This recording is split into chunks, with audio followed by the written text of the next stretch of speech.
A 6-year-old girl was walking alone through the streets of an upscale neighborhood, her school backpack on her back and her eyes filled with the anxious hope of being rescued. When a sleek black car pulled up near the curb, she approached. Without hesitation, she opened the door and climbed in, believing it was the Uber her mom had promised to call. The driver, a stylish and reserved man, glanced in the rearview mirror, surprised. But instead of kicking her out or calling the police, he decided to take her. What happened next changed both of their lives forever. Subscribe to the channel for stories that touch your heart every day. The engine of the Bentley Continental purred smoothly as the millionaire waited for the light to change. His fingers drummed impatiently on the Italian leather steering wheel. The streets of this residential neighborhood weren't part of his usual route, but an accident on the main avenue had forced him onto this irritating detour. Through the tinted windows, he observed with disinterest the well-manicured houses, so different from the skyscrapers where he usually moved. He checked the platinum watch on his wrist. He was late for a board meeting, where, once again, he would be the only one making the tough decisions. Not that he cared. He had long ago learned that the loneliness at the top was the price of success.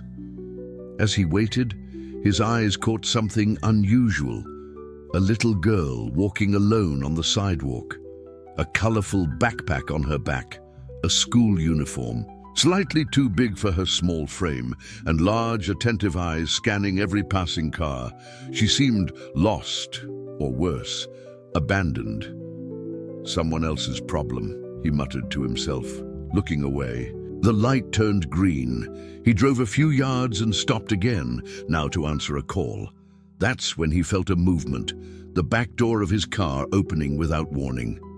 In the rearview mirror, he saw the same little girl casually climbing into the back seat. What the heck? The millionaire turned around, staring at the small intruder with a mixture of indignation and shock. The girl settled in calmly, adjusting her backpack beside her. She smiled at him with disarming confidence, revealing a missing front tooth. "Good morning, Uber driver. Mommy said the car would be black. I need to go to Bright Beginnings Elementary. Please." The man was speechless. That small, confident face awakened something strange in his chest, a feeling he had kept buried for years under layers of cultivated indifference. "I'm not an app driver," he replied dryly. "You shouldn't get into strangers' cars. It's dangerous." The girl frowned, confused. Her small shoulders slumped slightly. "Oh, sorry. It's just that I'm late and Mommy is in the hospital.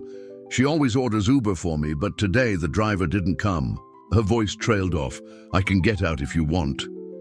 The millionaire watched her in the rearview mirror. He should just tell her to get out, continue on his way, forget this absurd incident. It was the logical thing to do, the rational thing, the safe thing.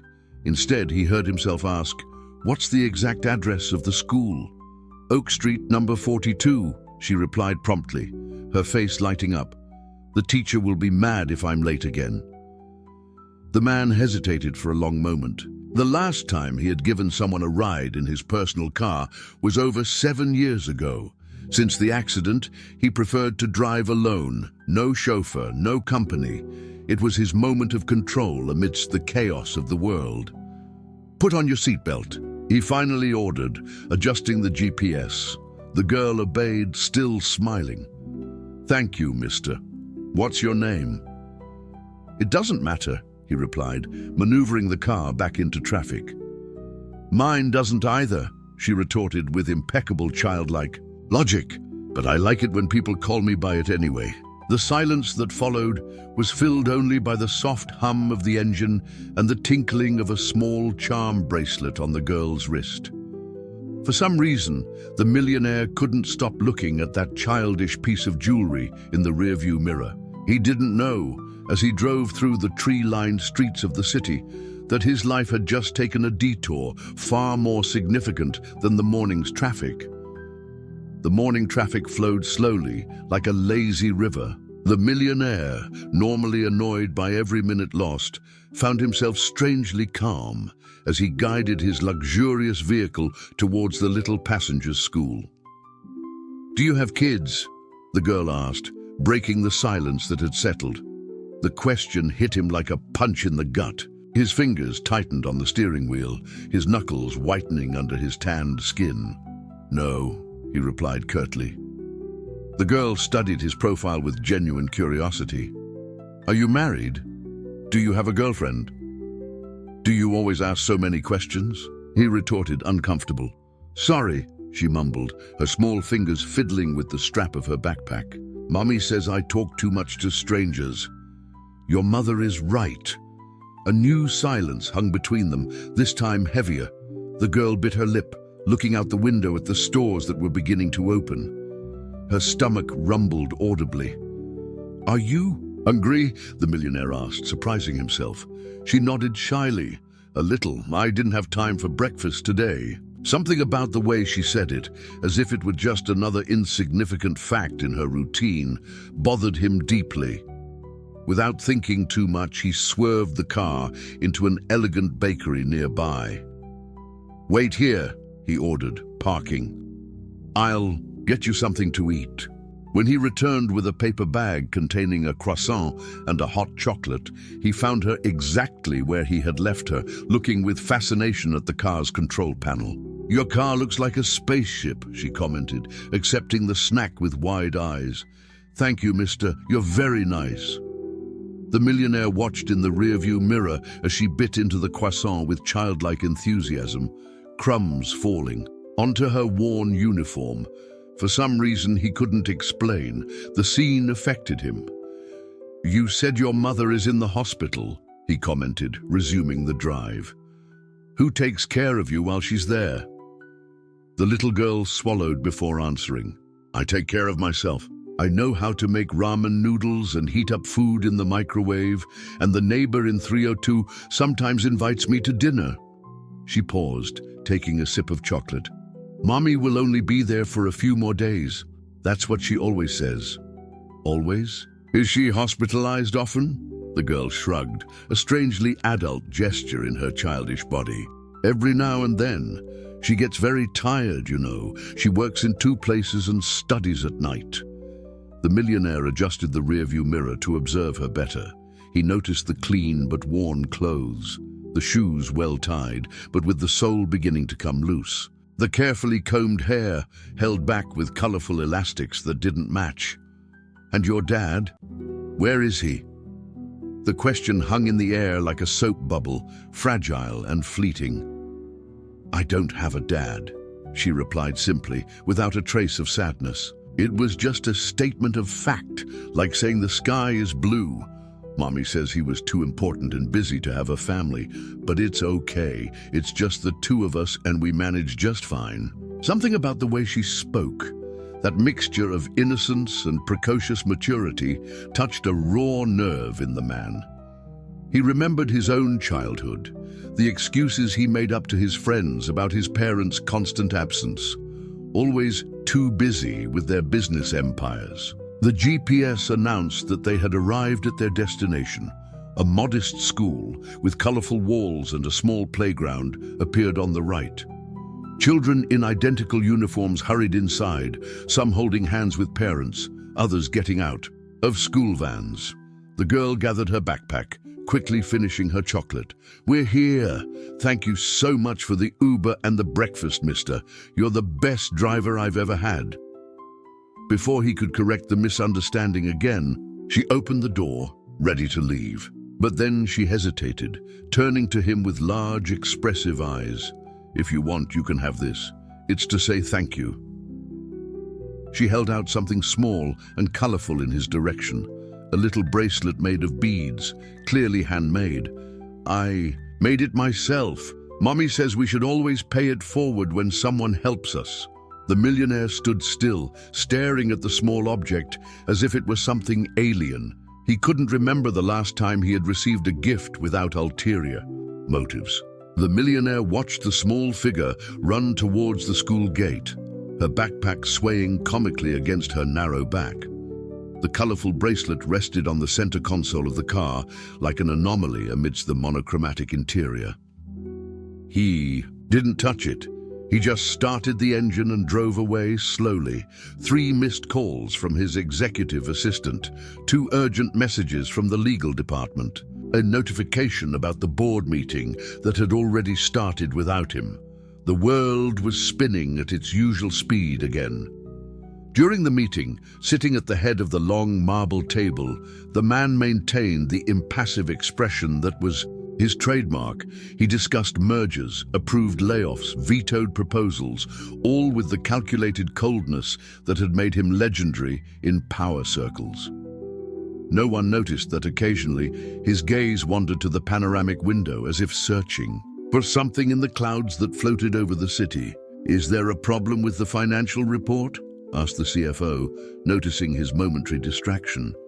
"Continue," he replied dryly, composing himself.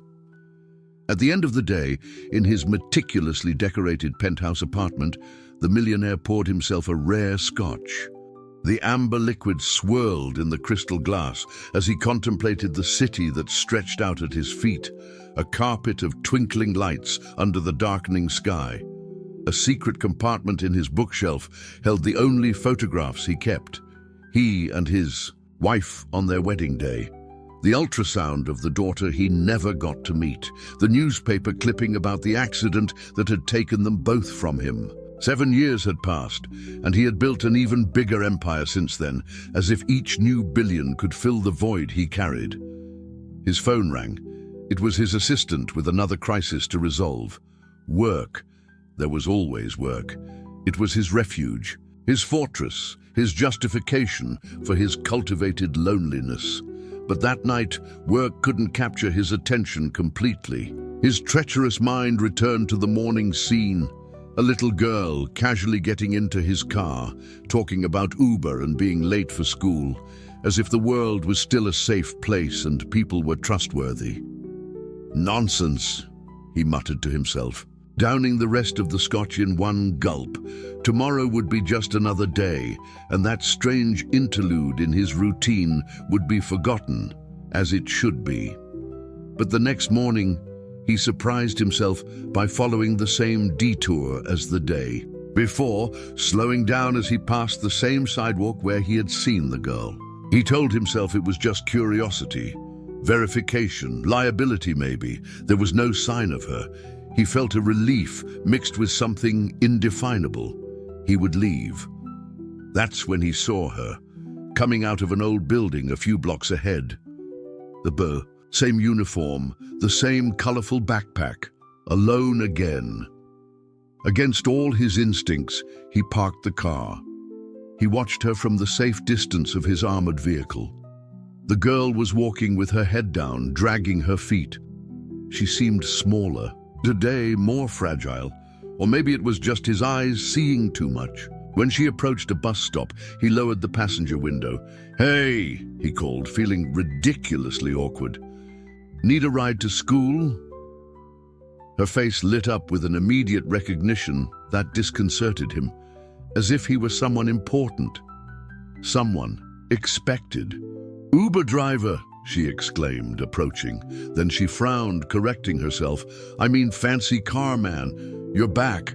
He felt an irrational urge to correct her again. He wasn't fancy car man. He was one of the most powerful men in the country. His name appeared on lists of billionaires and magazine covers. People trembled in his presence. Instead, he unlocked the doors. "Get in, it's cold to wait for the bus." The girl hesitated, suddenly cautious. "Mummy says don't take rides from strangers. Yesterday I thought you were the Uber." "You're right," he replied, surprised by her good sense. "I'm a stranger, but—" And here he did something he hadn't done in years. Smiled slightly. Technically, we already met yesterday, so maybe I'm just a half-stranger now." The childlike logic seemed to work. She smiled back, revealing the gap where her tooth was missing. "That's true. And you gave me breakfast."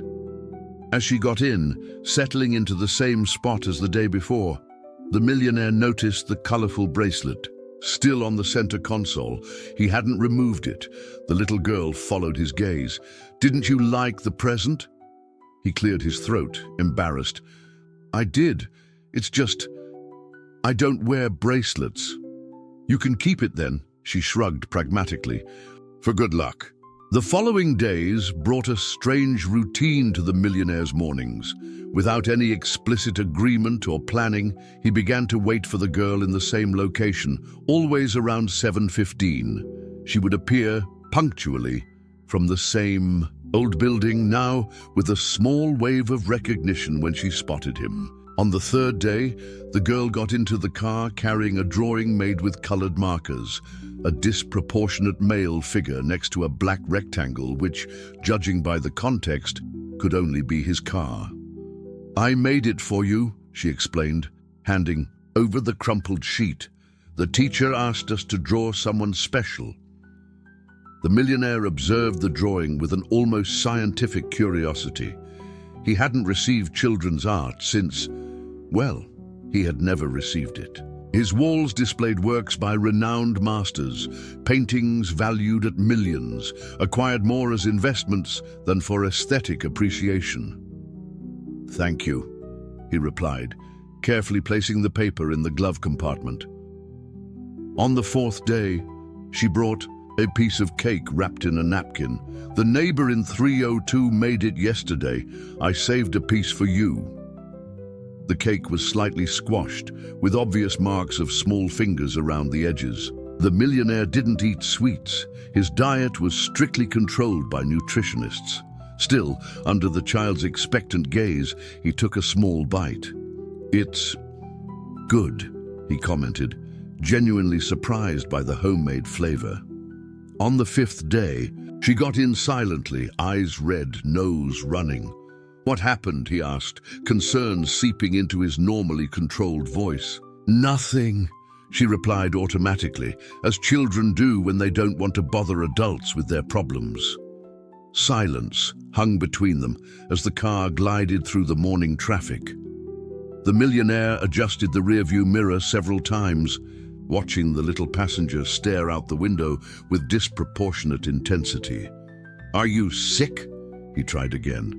She shook her head, fiddling with the straps of her backpack. "Then what is it?" When she finally spoke, her voice was almost inaudible.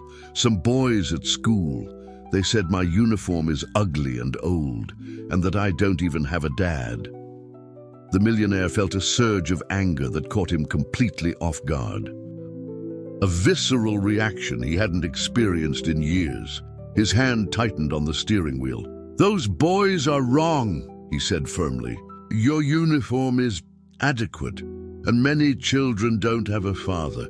That's no reason to be ashamed." She sniffled, still not looking at him. "But today is Father's Day at school. There's a presentation and everything. The teacher said we could bring any important adult. It didn't have to be our dad. But I don't have anyone to bring." The car almost stalled in the middle of traffic. The millionaire felt as if something physical had hit him. He suddenly remembered his own school presentations decades ago, empty chairs reserved for parents, too busy with acquisitions and corporate mergers. "What time is the event?" he asked before he could stop himself. Her eyes finally met his in the rearview mirror, a small flame of hope lighting up. "It starts at 9. But you don't have to go." "Really? I know you're busy like my dad." That involuntary comparison provoked a strange unease in him. The idea of being placed in the same category as that child's absent father, a man who had abandoned his responsibilities, who had left a girl to grow up alone with an overwhelmed mother, was incredibly uncomfortable. "I have a meeting." "At 9, he said, watching the light in her eyes fade. Then, surprising himself, he added, "But I can reschedule it." The smile that illuminated the child's face was like a flash of light in the darkness. At that moment, the millionaire understood something fundamental. The power of his decisions went far beyond financial markets and executive boards. He could, with a simple word, bring light or darkness to someone's world. It was a power he hadn't wielded in a long time. a power that scared him more than any corporate crisis. That morning, when they arrived at the school, the millionaire didn't just drop the girl off at the gate. For the first time, he turned off the engine, took a deep breath, and got out of the car. He felt strangely vulnerable outside his metallic cocoon, exposed to the real world with its sounds, smells, and ordinary people. "Come on," said the little one, confidently extending her hand to him. "I'll show you my classroom." The girls' classroom was a mosaic of colors and sounds. Children's drawings covered the walls. The alphabet smiled in anthropomorphic letters above the chalkboard, and 20-odd children ran, talked, and laughed in an organized chaos that made the millionaire feel completely out of place. Some parents were already waiting in chairs disproportionately small for adults. Mothers adjusted their children's clothes. Nervous fathers rehearsed smiles. Proud grandparents held cameras. The man remained standing, rigid in his impeccable suit, feeling like a penguin amidst parrots. "You can sit there," the girl pointed, to a tiny chair decorated with colorful stickers. Before he could protest, he felt curious glances converging on him. Recognition flickered in the eyes of some adults. His face was well known enough to provoke that reaction. Discreet whispers began to circulate around the room. The teacher, a young woman with curly hair and a gentle smile, approached. "Welcome. I'm the class teacher," she introduced herself, extending her hand. "You are?" "A family friend," he replied dryly, shaking the offered hand. The girl looked at him with an expression that mixed surprise and joy. She didn't challenge his statement, just smiled with that smile incomplete by the missing tooth. The Father's Day presentation was exactly what you would expect from 6-year-olds. Memorized verses, recited out of order, songs sung in varying tones, unsynchronized choreographies. For any outside observer, it was just another common school activity. For the millionaire, it was a revelation. He watched the girl recite her poem with fierce determination, looking directly at him the entire time, as if each word was dedicated exclusively to his presence. He noticed how she tried harder than the other children, how she had rehearsed each movement with almost adult precision. "My hero doesn't fly through the skies, nor does he have a cape or magic powers," read the standardized poem that all the children recited. "My hero is here, and his superpower is taking care of me." Simple words, probably written by the same teacher for all the children. But on the lips of that little one, they gained an almost unbearable dimension of sincerity. After the presentation, there was a small potluck snack. The millionaire observed the social dynamics with his usual analytical gaze. The most popular children, the parents who formed small groups, the lonely adults like him. He was approached by another father, a middle-aged man with an affable expression. "Excuse the indiscretion," began the stranger, "but aren't you the one who was on the cover of Forbes last month?" Before he could answer, the girl materialized at his side, proudly holding 2 cups of juice. "I brought it for you," she announced, handing him a plastic cup with superhero drawings. The other father observed the interaction with obvious curiosity. "Thank you," replied the millionaire, accepting the childish juice as if it were a glass of champagne at a gala reception. "Is she your daughter?" asked the man, alternating his gaze between the two, clearly looking for similarities. The question hung in the air like smoke. The millionaire felt a strange tightening in his chest, not discomfort, but something more complex. He looked at the little one beside him, who awaited his answer with an unreadable expression. "No," he replied finally. "I haven't had that honor yet." Something about the way he said it, the specific choice of words, made the girl smile in a radiant way, as if she had received the greatest gift possible. Later, when dropping her off at home, he noticed the change in the building where she lived. In the daylight, it was possible to see the peeling paint, the poorly lit entrance, the damaged mailboxes. a place that contrasted violently with his own world of penthouses and mansions.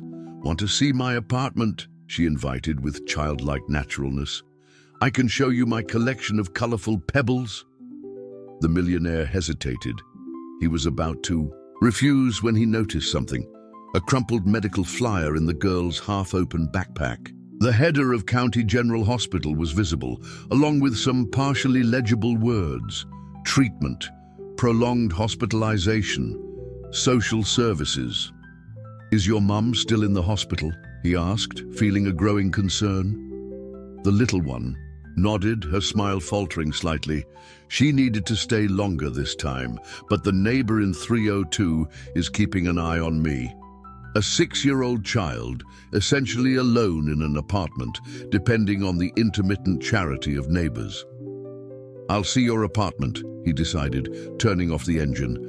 "And then, if you'll allow it, I'd like to visit your mother in the hospital." The apartment was small, but impeccably organized.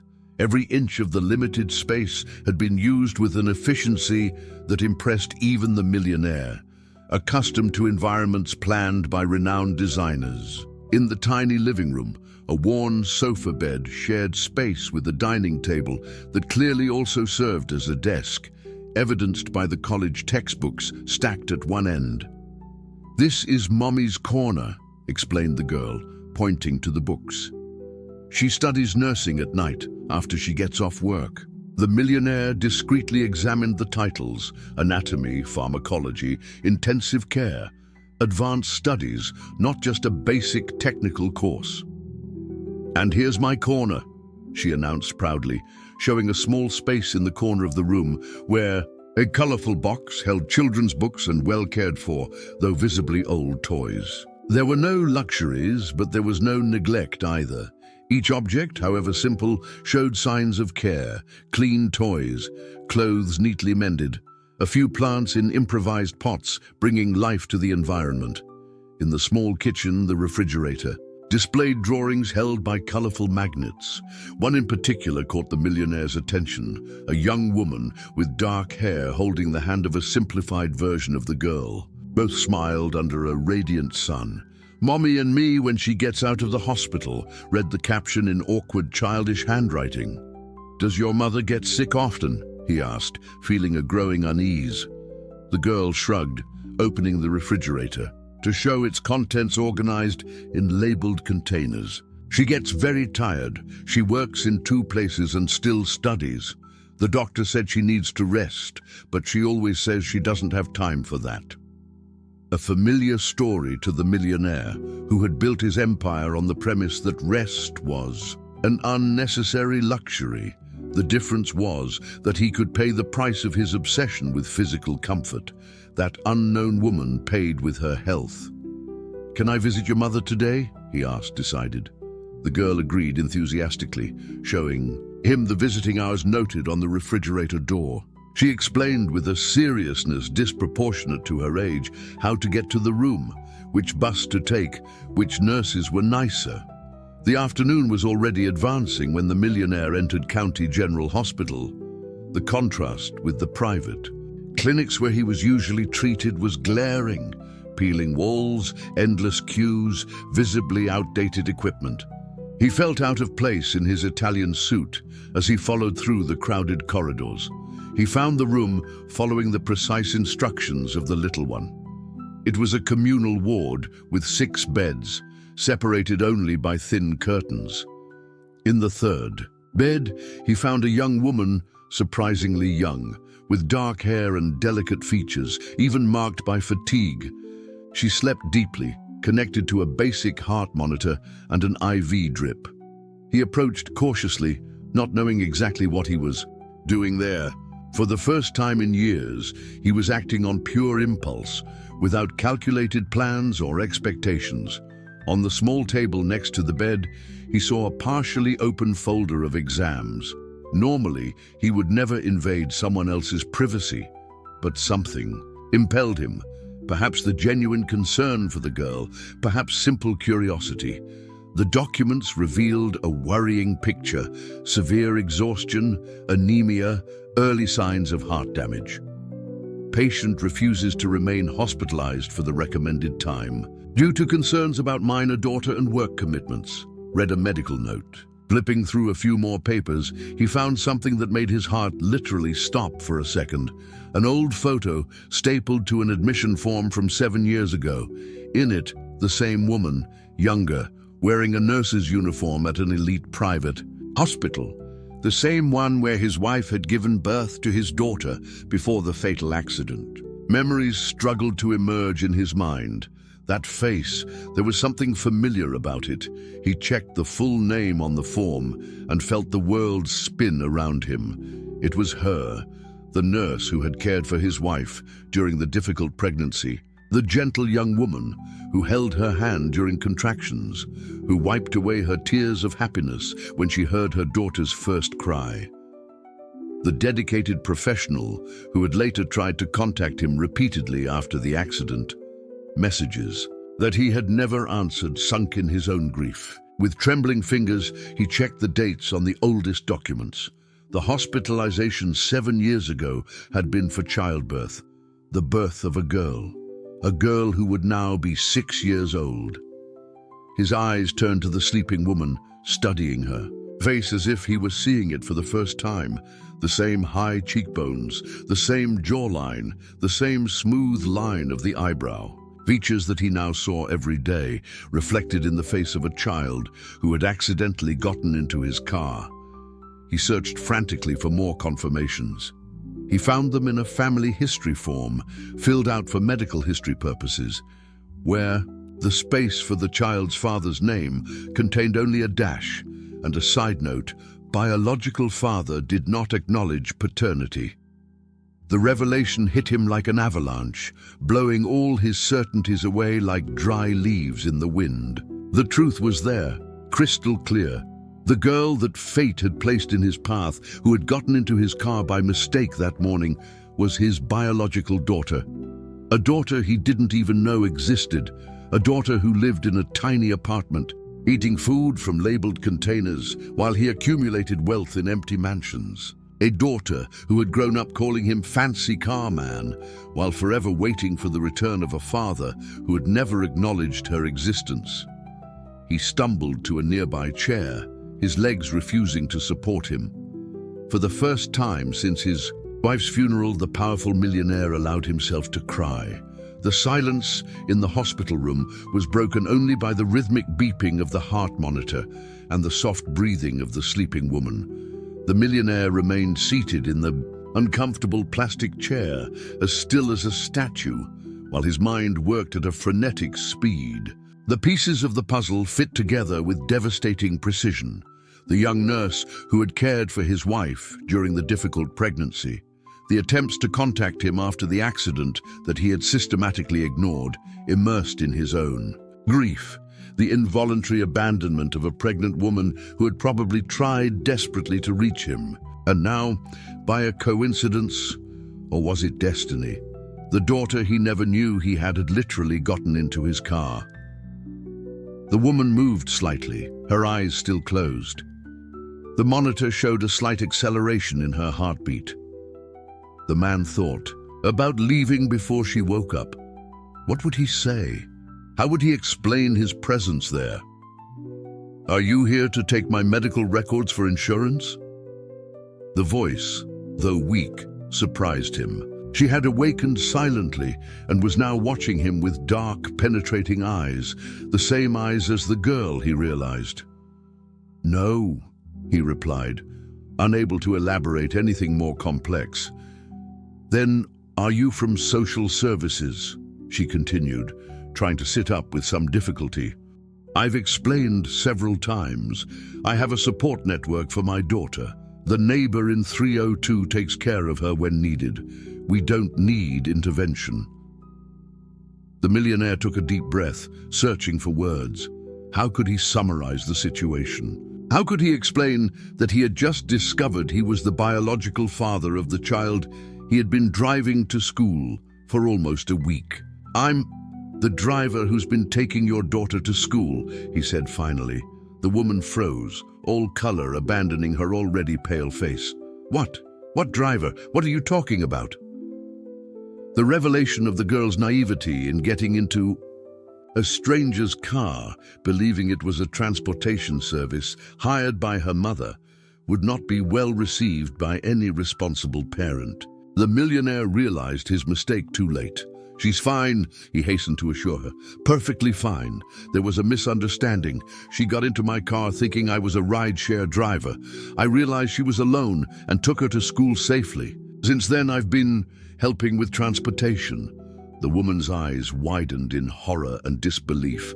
"My daughter got into a complete stranger's car, and you took her and continued to pick her up without my knowledge or permission?" Her heart monitor began to beat faster. She tried to get up, ignoring the IV drip connected to her arm. "I need to see my daughter now. Where is she? What did you do with her?" The panic in her voice was palpable, justified. Any mother would react the same way. The millionaire raised his hands in a gesture of surrender. "She's perfectly safe in her apartment with your neighbor. I came here precisely to inform you of the situation, so you could be at ease." The woman pressed the nurse call button hard.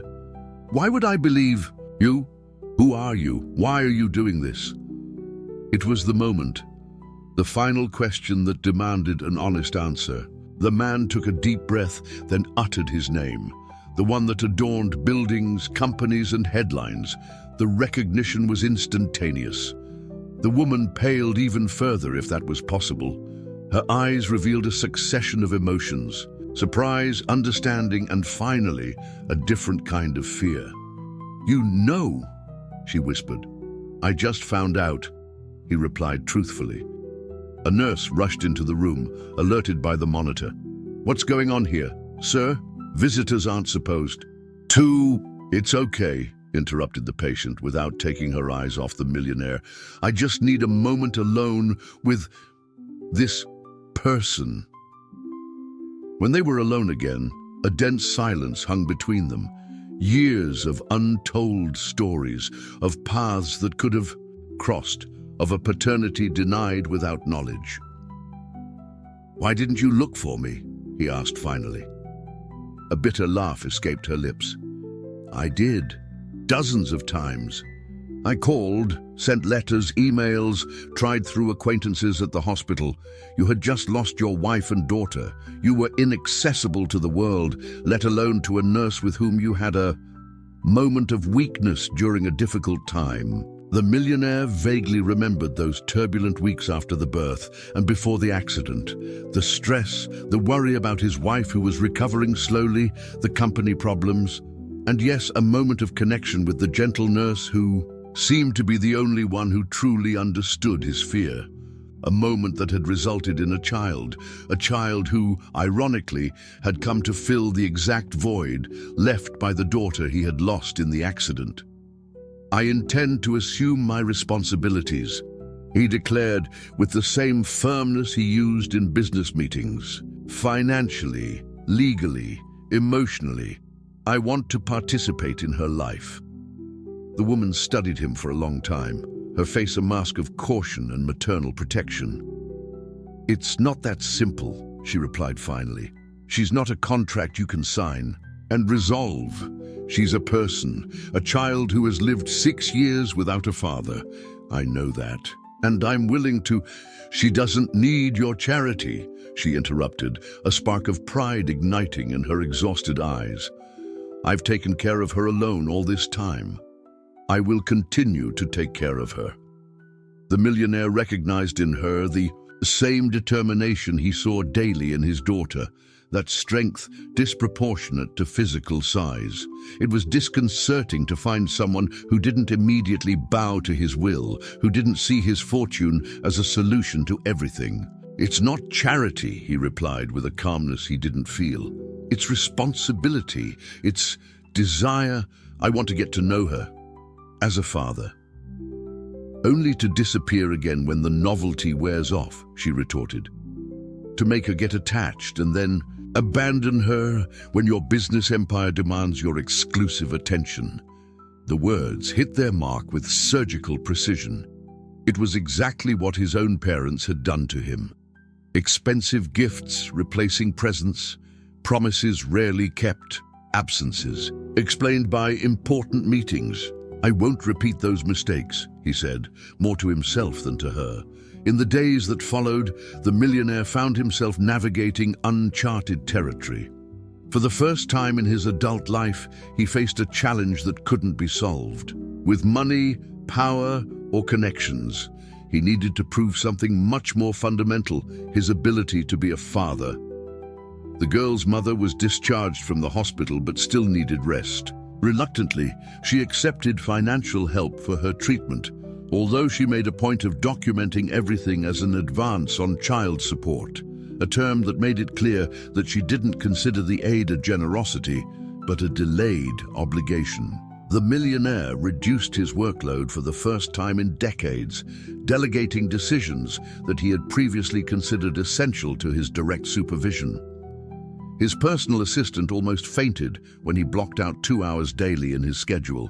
For family matters, time he dedicated to visiting the girl, now aware that he knew her mother. The child, still unaware of the complete truth, was simply happy that her fancy car man now appeared not only to take her to school, but also to help her with homework and occasionally to take her out for a walk. On a particularly significant afternoon, he took her to the city park. Watching her play on the swing, something so trivial for other children, generated an overwhelming emotion in him. That little person with her scraped knees and contagious laughter carried his DNA, his heritage, his future. "I had a daughter before," he revealed while pushing the swing. The words escaped before he could contain them. The girl turned to him, curious. "Really? Where is she?" "She is gone, along with her mother, a long time ago." "Did they move to another country?" The millionaire hesitated. "Something like that, a place very far away." "And do you miss them?" The childish question, so direct and devoid of adult subterfuge, hit him deeply. "Every day," he replied sincerely. The girl absorbed the information as she swung, her face thoughtful. "You know, when I miss my mom when she's in the hospital, I draw a picture of us together. That makes me feel better." The simple wisdom of that child completely disarmed him. "Maybe you could draw too," she suggested practically, "and talk to them in your head. Mommy says that the people we love never really go away." Something in those words unlocked a sealed compartment in his heart, one he had kept locked for 7 years, believing that the only way to survive was never to open it again. That night, for the first time, he allowed himself to look at the photos of his wife and daughter without the filter of bitterness. He remembered not only the loss, but the joy that had preceded the tragedy. He cried openly, a different cry, not just of mourning, but of acceptance and, surprisingly, gratitude for having had that love, even if briefly. And then he did something he hadn't done since childhood. He drew, an amateur and imperfect portrait of 2 smiling women watching from some distant place as he held the hand of a little 6-year-old girl. The next day, he made a decision. He requested a formal meeting with the girl's mother on neutral ground, a small and discreet coffee shop, away from the curious eyes that followed him in more sophisticated environments. "I want to propose something," he said after the tense initial greetings. "I'm not asking to replace the life you've built. I don't want to impose my presence or radically change the little one's routine. But I would like to be part of her life, officially, as a father." The woman studied him for a long moment, stirring her coffee distractedly. "Why? What's your real interest in this? Is it guilt, obligation, or just the desire to have a new project to fill your time?" "It's simpler than that," he replied with an honesty that surprised both of them. "She makes me want to be a better person, a person I didn't know I could be." Something softened in the mother's gaze. "She has that effect on people." "She inherited that from you," he commented, a small recognition of the fundamental role she had played alone for 6 years. A less tense silence settled between them. Both understood, without the need for bombastic words, that they were facing an important crossroads. "What exactly are you proposing?" she asked finally. He slid a folder across the table.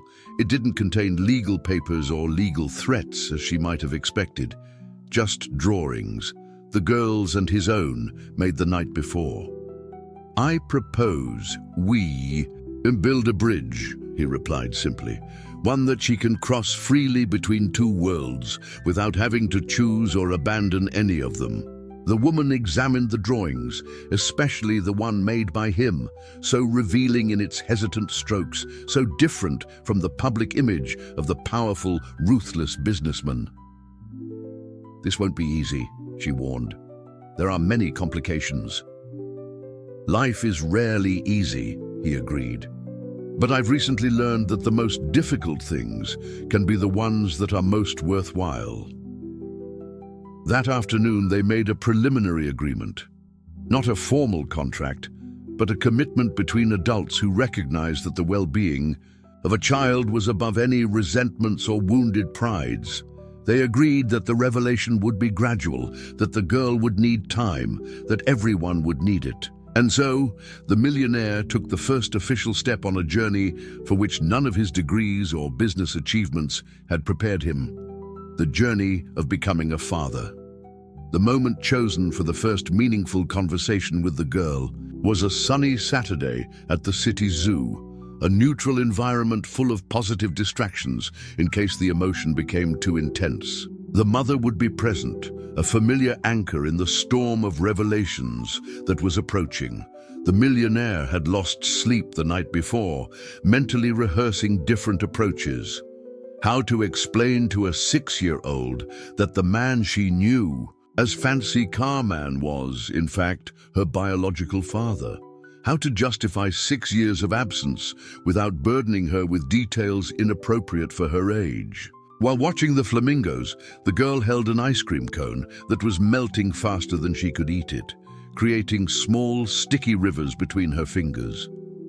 The mother patiently wiped her daughter's hands with napkins, a gesture so routine and loving that it made the millionaire's heart ache when thinking about all the small, everyday scenes he had missed. "Remember when we talked about different families?" the mother began, following the script they had carefully planned. The girl nodded, focused on saving the dripping ice cream. "Like Julia from my class, who has 2 mums, or Pedro, who lives with his grandparents." "Exactly," confirmed the mother. "Well, our family is also special. It's just been the 2 of us for a long time, but it wasn't always like that."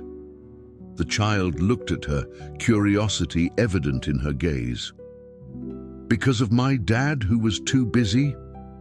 The mother exchanged a meaningful look with the millionaire, who felt his heart race. "Yes, your dad was living other things, but now he would really like to meet you." The girl frowned, processing the information. "Is he going to come visit us?"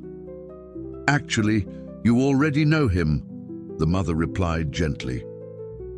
The child's big eyes turned to the millionaire, who remained silent, feeling more vulnerable than he had ever felt in any billion-dollar negotiation. "Is it you?" she asked directly, with that disconcerting sincerity typical of children. He nodded, unable to formulate words.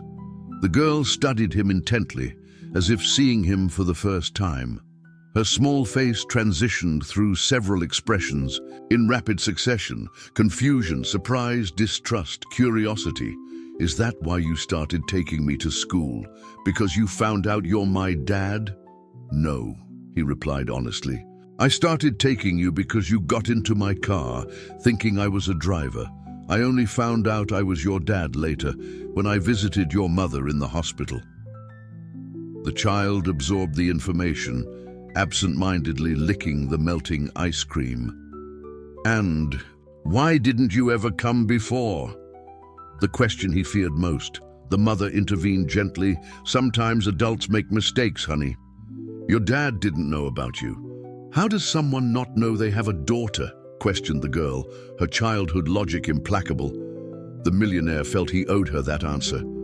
He knelt down to get on her level, completely ignoring the fact that his $10,000 Italian suit was now touching the zoo floor.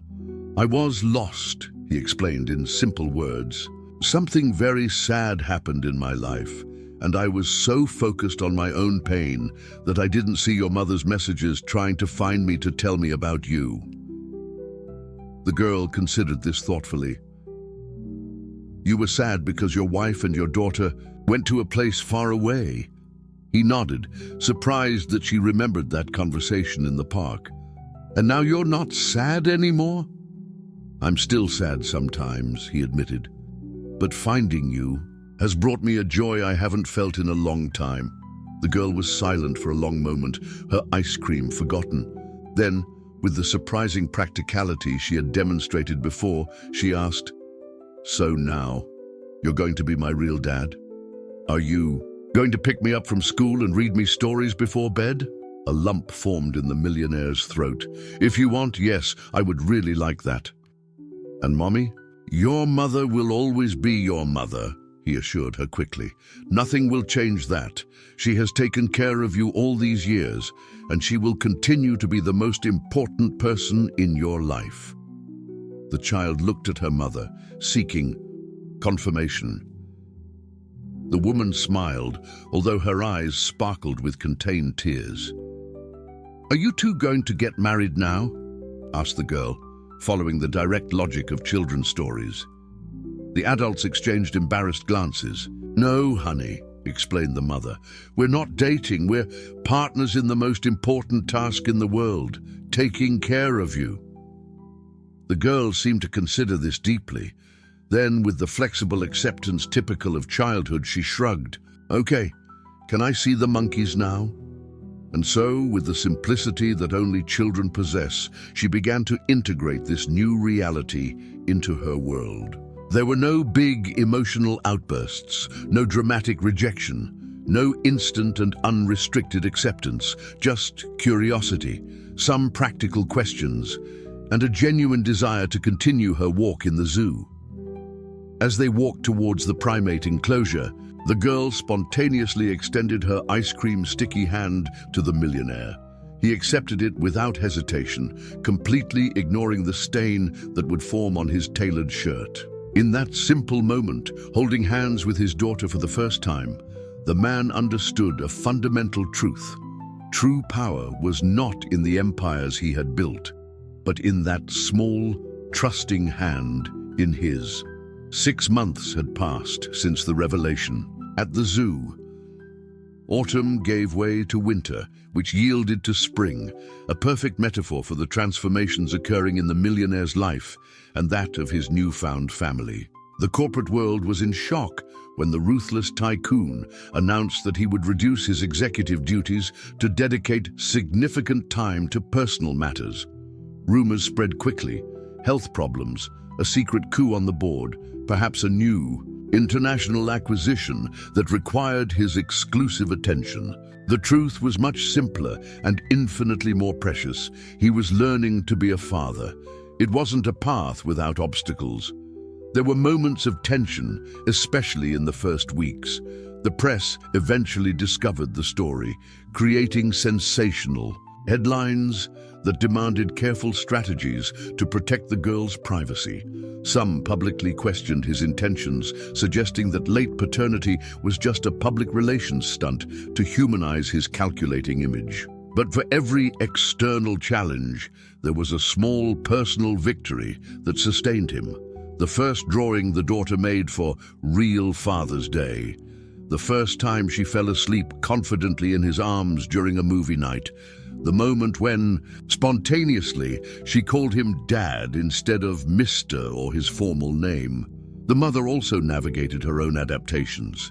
Years of forced independence gave way to a co-parenting arrangement that, although initially strange, gradually found its rhythm. She accepted financial help that allowed her to reduce her workload and finally complete her nursing studies, although she insisted on maintaining her own apartment and autonomy. The millionaire, in turn, found himself rearranging priorities he had considered immutable.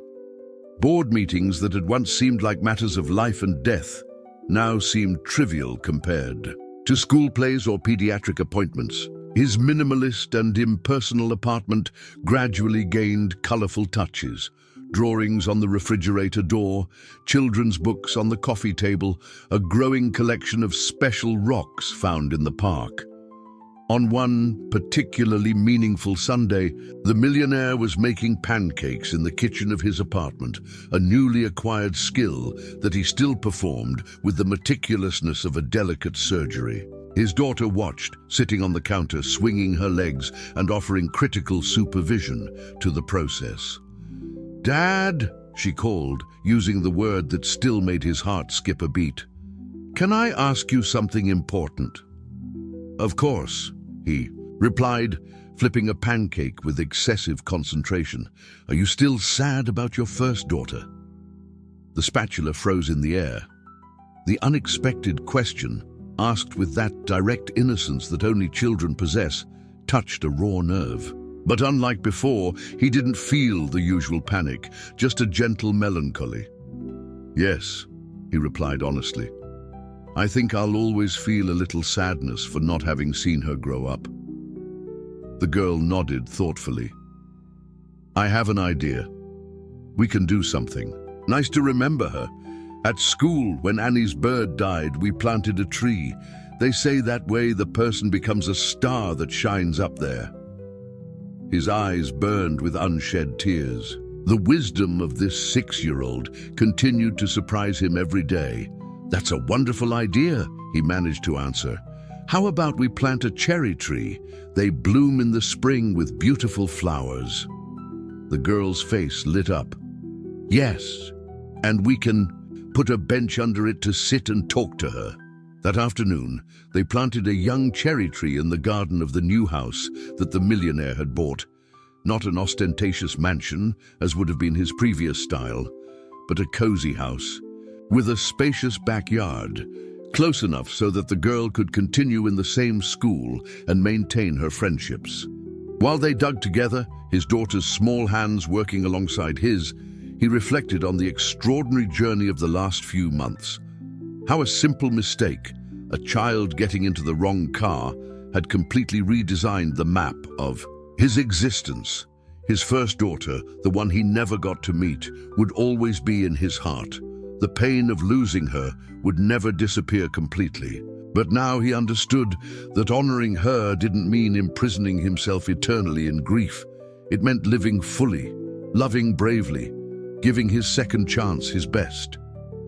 The girl's mother joined them later, bringing lemonade and cookies. She, too, had traveled her own path of healing and acceptance. They were not a romantic couple and probably never would be, but they had found something equally valuable, a partnership based on mutual respect and the shared love for their daughter. Watching the two most important people in his new life chatting animatedly about the plans to decorate the girl's room in the new house, she insisted on a space theme with stars that glowed in the dark. The millionaire felt a crystal clear certainty. His true fortune was not in bank accounts, stocks, or properties. It was there in that garden, with dirt under his always impeccable nails and laughter filling the air around him. When they finished planting, the small improvised family sat on the grass, admiring their work. The cherry tree was still just a fragile seedling, but with time and proper care, it would grow strong and beautiful.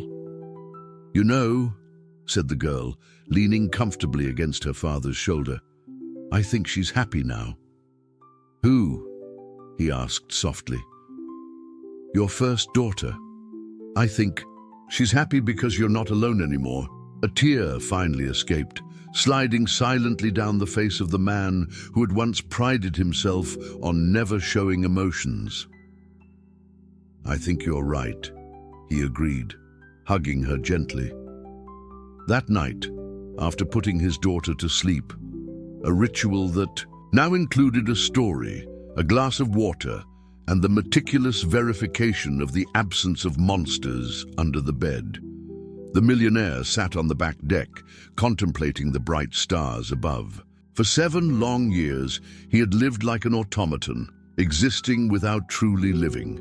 He had built an impressive financial empire, but inhabited an emotional realm that was sterile and empty.